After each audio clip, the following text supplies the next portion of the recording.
Hello, friends, and welcome to Sleep Tight Stories.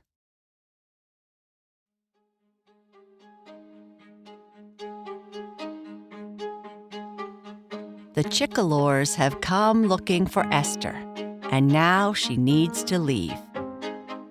Gimbal was hoping they would have more time to talk, but there are too many Chalors to keep her safe. Tenton, her new guide, seems to already know her, and as they head away from the settlement to meet Aria, Esther is wondering how could he know about her already, when she has just arrived there only a few days earlier. The Magical Book of Dreams, Part 19.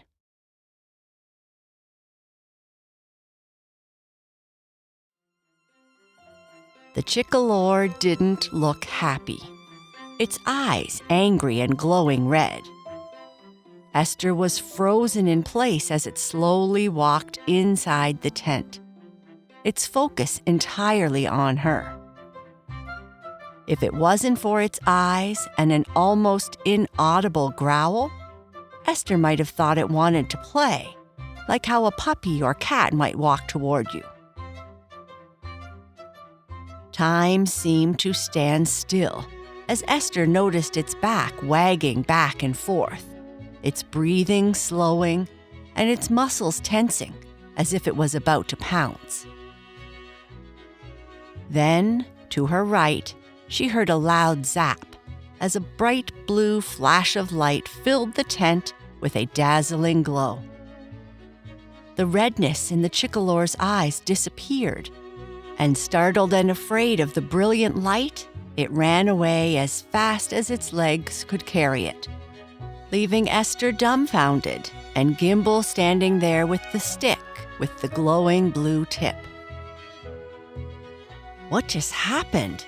Esther asked, grateful that Gimbal was able to help her, but confused as to how. "It's a simple walking stick with a spell of good magic. That particular Chalor will no longer be a menace. But there are still many more, and I'm afraid you must be off far sooner than I had planned or hoped. They will keep coming, and I don't want you or anyone else to get hurt." Before Esther could ask more questions about the stick and its magic and the problem with the Chalors, a large young boy, easily twice Esther's size, hurriedly came into the tent. "Gimbal, you called for me. Are you all right?" Yes. No Chalor is going to hurt me." "Tenton, meet Esther." "Esther, meet Tenton. I'm sorry I can't make any proper introductions, but I must go and help chase these Chalors away before they damage all our living spaces or do serious harm to our people. And you, Esther, must be off before they find you again. I'm very familiar with Esther, Gimbal. No introductions are necessary." "Tenton, you are to take Esther to the waypoint near the old monoliths by what was used to be called the Whispering Wetlands of Wur." Esther's earlier desire to take action and go off on her own started to diminish now that the time had come for her to leave. Was she brave enough? "But Gimbal," Esther hesitated, "I thought we had much to talk about." "Don't worry. I'm sure we will meet again. Tenton will stay with you and protect you until Aria comes. With her capabilities, she might be waiting for you when you arrive." Sensing her hesitation, Gimbal added, "I know you can be brave. Just think of your father. Finding him is your guiding light, and then all will become clearer to you. Now, please, quickly." Gimbal ushered them out of his tent as he went to where the largest commotion was. Esther looked up at Tenton and said, "Shouldn't we help?" "Quickly, Esther," whispered Tenton, grabbing her hand. "We must be off. They can take care of the Chalors, but we can't risk one hurting you. We must move quickly."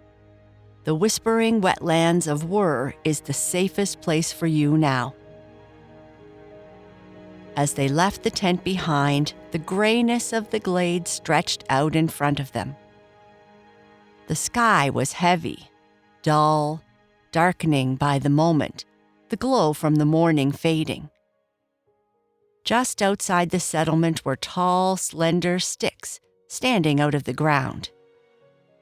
Esther didn't know what they could be until they got closer, and she could see what were once bare branches reaching for the overcast sky, casting eerie, elongated shadows on the ground. These were once trees during a different time. The air was thick with fog, and there was a heavy, musty smell in the air. Esther's small feet padded softly on the dry ground, her wide eyes taking in her surroundings. Tenton kept a vigilant eye out for any Chalors that might be following them, urging her to do the same. There were none. She followed him closely, mimicking his every move. They followed a zigzag pattern across the open areas, finding large rocks to hide their travels from view and to enable them to more easily notice anything that might be following them. At least, that's what Esther thought the purpose was. Her life in Shirewood didn't include any training on how to evade Chalors or other nasty creatures. "The glades may look gloomy, but they're full of secrets," Tenton said, trying to distract Esther from the difficulty of their travel. They were moving quickly. "See that large dead tree over there? The one with the twisty trunk? Legend says it's the guardian of this part of the glades." Esther appreciated the attempt at distraction. Her legs hurt, and she didn't want to think about it. As they ventured deeper into the glade and farther away from the settlement, the noise from the Chalors began to fade, replaced by the sounds of Esther's heavy breathing and the wind blowing dried bushes across their path. Both sounded the same to her. Esther took a moment to look back. In the distance, she could see flashes of blue. Gimbal's work. She didn't want to leave, but if the Chalors were there looking for her, it was best she left. Otherwise, she might put everyone in danger. Then she felt a heavy hand on her shoulder. "Shh," Tenton said, and then he pointed to the distance. A small troop of some kind of animals were walking just at the edge of her sight, searching. "That is a group of Scalix," Tenton whispered.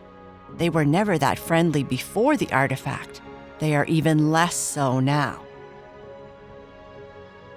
Esther was sure they could hear her heart beating as the sound flooded her ears, drowning out everything else. The Scalix stopped, with one walking towards them, sniffing the air. Esther put her hand over her mouth, thinking that might dampen the sound of her beating heart, but she also felt like letting out a scream. She used to do that when she was young, whenever she was under stress. It worked wonders, but now certainly wasn't the time. The sniffing Scalix seemed satisfied that nothing of interest could be found in the air and continued with the group. "They are moving on. Let's just wait a while to make sure they don't sense us," Tenton whispered. "They have very keen senses." Continuing in silence, they walked for what felt like days until they arrived at a huge rock. Until most of the landscape was similar to the large meadows near Shirewood, but without all the color and life. "Let's have a rest," Tenton said. "We don't have much further to go, but you should have something to eat and drink." Taking another hard biscuit from him, Esther hadn't realized how hungry she was. The biscuit actually tasted edible. "Thank you," she said, taking a drink of the water he was carrying for them. "Back when we were in Gimbel's tent, you said you already knew all about me. How is that possible since I arrived a short time ago?" News travels fast throughout the glade. No one has been able to come through a portal from your realm in all my years, so it's a big deal. Many think you will be the one who can help us, the one who can bring about the wave of good to this realm. This is our hope. "Oh, no pressure or anything," Esther said as she rubbed her painful leg muscles. "I don't understand how anyone could think I am the one to help. I came here to find my father, and if I had known how hard it would be, I might not have had the courage to come. For someone so new to our realm, you have already had a huge impact. Have faith in yourself. We must go. We don't want to be walking at night." Esther walked behind him, mimicking how he walked across the dried glade. He walked quickly, but was careful with his movements, watching where his feet fell and occasionally stopping to scan for other Chalors or Scalix that might be looking for her. Looking up at him as they walked, Esther thought she had never seen a boy as large as Tenton. If he was in Shirewood, he would have all the kids from school following him around. Despite his obvious strength, Esther thought he was a gentle and kind giant. Eventually, their surroundings changed. The dryness gave way to damp, squishy ground, making it a bit harder to walk. It might be equivalent to a marsh in Shirewood, except it didn't have any color and no fresh smell. "The waypoint is just ahead," Tenton said quietly, like every word might reveal their position. Ahead of them, tall, rugged monoliths jut out, their jagged surfaces darkened by shadows and adorned with bits of dried vegetation clinging to their sides. A narrow passageway bordered by these mountain-like structures showed what once might have been a well-worn path through an expansive, mist-covered marsh. Pools of still water, interspersed with mud flats, reflected the hazy light from the gray skies above. "Is that where we are headed?" she asked. "Yes, those rock formations are our waypoint. There is a great hiding place there if needed."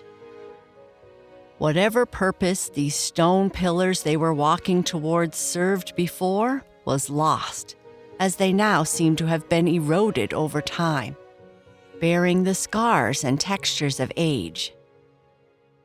In the distance, more of these rocky monoliths stood like the guards in Gimbel's settlement, their tops lost in the heavy fog that blankets the horizon.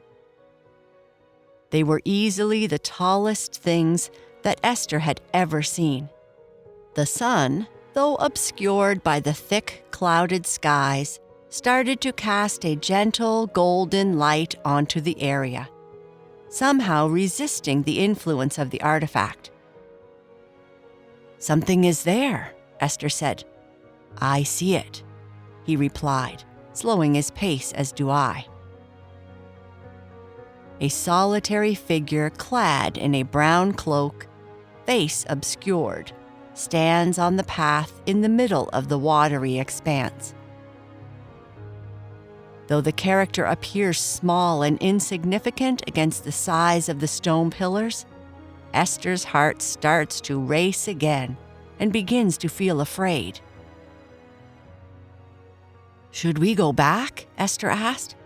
"What if it is one of the Queen's guards here to arrest us?" The Queen's guards would never come out to this part of the glade alone. No, it's something else. Tenton stopped and raised his hand in a greeting. The figure in the brown cloak raised their hand in kind. "Amazing," Tenton remarked. "How did she do it?" "Who did what?" Esther replied. Tenton started walking again and picked up his pace as the solitary figure became clearer as they got closer. Esther naturally slowed her pace. She trusted Tenton, but still didn't recognize the person up ahead, at least until she removed the hood of her cloak off her head. It was Aria. "You still are slow as ever, my thin-legged princess," Aria said with a smile. "You get faster each time we meet," Tenton said as he gave her a quick hug. "Obviously, Gimbal hasn't run out of food, judging by the size of you," Aria replied. "We need to camp here at the shelter inside the rock. On my way here, I saw a number of Chalor and Scalix roaming about, no doubt looking for you, Esther. They never worked together in the past." Aria was guided to a hidden opening in one of the larger stone pillars. The pillar was hollow, with flying creatures sleeping at the very top. It didn't smell nice, but the ground was dry and they were hidden from view. "Nothing but the best for us," Aria said jokingly. As they all sat on the ground, Esther noticed her bag was glowing brightly from the inside. "The map is glowing again," Esther said. "What does it mean?" "I can't see it," Aria said, "but it can mean only one thing. It's time. First thing in the morning, I hope it will lead us directly to where the Queen has your father."